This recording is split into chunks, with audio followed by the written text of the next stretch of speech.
What do athletes do once they retire? Do they spend their savings, or do they actually have the plan B jobs to keep their lives active? Some of them actually have some pretty amazing hidden talents besides sports, and they decide to give it a try after ending a career in them. Some of them own businesses, they work as a coach, or do completely different things. So let's see the NFL players that now work a normal job. Number 8, Vince Young. Vincent Paul Young Jr. is a former American football quarterback. Young played in the National Football League for 6 seasons. Vince won 2 ESPY awards for the best game and best championship performance. He also became known as the Big 12 Conference's Male Athlete of the Year. Vince Young also won 2 BCS National Championships, a Manning Award, a Rose Bowl Most Valuable Player Award, the Singular All-America Player of the Year Award, and the Maxwell Award. But 2011 was his last year in the league. In 2014, Young filed for bankruptcy as he blew through $26 million. His financial advisor at Ronnie People said that Young spent money faster than he made it. It's almost like I can have a $30,000 budget that I know we have to pay here, but then, I get an invoice for a Ferrari that he just bought for $176,000, and they want their money. In 2014, the University of Texas hired Young to work with the Division of Diversity and Community Engagement. His job would include helping with alumni relations and focusing on programs that support first-generation college students from low-income backgrounds. The school announced at the time that he would be making $100,000 per year. Number 7, Heath Shuler. Heath Shuler was a first-round selection in the 1994 NFL Draft, taken by the Washington Redskins with the 3rd overall pick. By that time, the Redskins had fallen on a hard time since winning Super Bowl, and Shuler was considered the quarterback of the future. In 2007, the NFL Network ranked him as the 9th biggest bust in the NFL history. Shuler, who completed 49.2% of his 593 attempts for 3,691 yards and 15 touchdowns, retired in May of 1998. After retiring from the NFL, he returned to the university and completed his degree in psychology. Approximately 8 years after shelving his cleats, Shuler won the 11th Congressional District seat in North Carolina as a Democrat on November 7, 2006. The 46-year-old Shuler did not seek re-election, and he now serves as a strategic planner and public speaker in Anca, North Carolina. Number 6, Fred Smerlas. Fred Smerlas played in the NFL for 14 seasons. The 5-time Pro Bowler played for the Buffalo Bills, New England Patriots, and the San Francisco 49ers. To tell the truth, he played in a time where football players weren't quite the multimillionaires that they are today, so he had to have a career plan after football. Today, he owns Fred and Steve's Steakhouse at Twin River Casino in Lincoln, Rhode Island. He opened the restaurant in March of 2007 with Steve DeOhesi, a longtime friend and colleague. Smerlas also owns All Pro Productions, which is a telemarketing contractor and fundraiser for police, firefighter, and similar organizations in Massachusetts. All Pro Productions has raised $559,042 since 2007, and in 2010, All Pro Productions raised $416,626 from donors for a Veterans Outreach Center. Number 5, Brett Favre. Brett Favre started 4 years as a quarterback at Southern Mississippi before he was drafted in the 2nd round by the Atlanta Falcons in the 1991 NFL Draft. Favre saw little action as a rookie and was traded to the Green Bay Packers following the season in exchange for a first-round pick. He threw for 71,838 yards and 508 touchdowns. Today, he is co-owner of Brett Favre Steakhouse in Green Bay, Wisconsin. Replicas of Super Bowl trophies, photos, and canvas paintings are featured all at the steakhouse.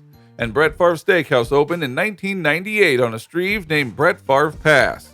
In 2017, they changed the name to the Hall of Fame Chop House, effectively on July 25, 2017. There was a media release that said the reason for the name change was because of the Green Bay Packers Hall of Fame. General Manager Dennis Fenrick said that steaks and seafood will remain the core of the Hall of Fame Chop House's menu, though some prime cut steaks and new seafood entrees would also be added. Number 4, Myron Rolle. Myron Rolle was selected by the Tennessee Titans in the 6th round of the 2010 NFL Draft. Later, he spent some time with the Pittsburgh Steelers, but it seems that he made his mark on the league for being a little different than most other players. After pursuing a career in a sport notorious for head trauma, He graduated from the FSU School of Medicine and has taken neurosurgery residency at Massachusetts General Hospital and Harvard. Officially a neurosurgeon, Roll doesn't exactly fit the typical gridiron meathead stereotype. He has also had to expand his expertise of opening up skulls and spines to also occasionally handling COVID-19 patients during the pandemic. If it's needed for us to transition our practice from the operating room to the ICU or the emergency departments to handle the surge of patients coming in with COVID-19, we do it without any sort of reluctancy. We want to help everyone. We are here to be doctors first before specialists. This isn't just limited to doctors who deal with pulmonology or critical care or emergency room doctors. It hits everyone. The OB/GYN circuit, dermatology, and neurosurgery.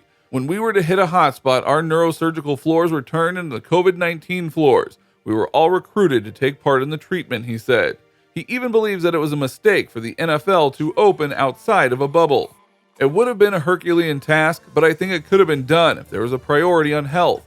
The NFL can organize Super Bowls, combines, drafts, and other major events.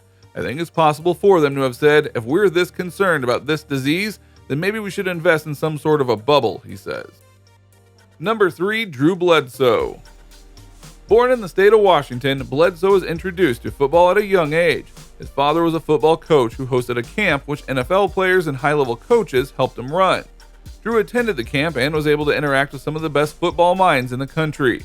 Drew Bledsoe was the former quarterback for the New England Patriots, Dallas Cowboys, and Buffalo Bills.